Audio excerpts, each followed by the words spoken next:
There are several ways to get underneath a sidewalk, but the most common way is just to dig with a narrow shovel. When you dig with a narrow shovel, the bottom of the trench is not perfect. So how can you be reassured that you're not going to have a belly underneath the sidewalk? Because I'm here to tell you, most runs that are under sidewalks are bellied. Well, what we do is we put a culvert pipe underneath the sidewalk. It'll allow for a perfect sleeve so you can push the 3-inch corrugated pipe through. You're close enough to where you lifted, basically you just lifted that 3-inch pipe off the bottom of that trench. Now I know there's no belly in it. You're right at the edge of the You're like perfect, just like that, man. This is key. If you don't get this right and you leave a belly underneath your sidewalk, you're going to catch all the tree buds. Different things are going to settle there, and over time it's going to plug it. You can see we have a piece of dual wall 4-inch culvert pipe.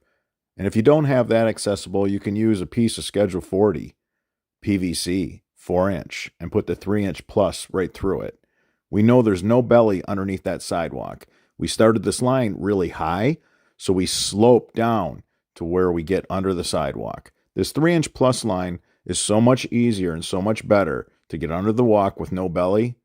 This is a beautiful run done by a professional crew. You can see the culvert pipe right there, 5 feet of culvert pipe.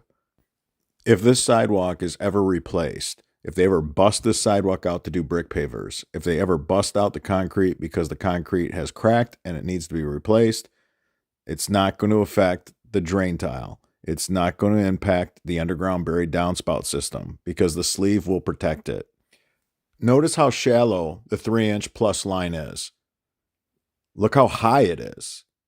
You start out as shallow as you possibly can at the beginning of a run.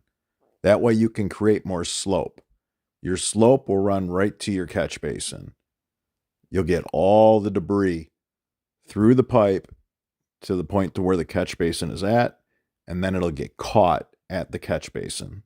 When you want it done right the first time, follow these steps, and you'll have an underground buried downspout system that'll last you a lifetime. Our 3-inch plus kit comes complete with everything shown here. If you found any of this information helpful, give us a thumbs up. It supports the channel. If you have any questions about this installation, leave them in the comments section. I'm your host, Robert Sherwood, and until that next video,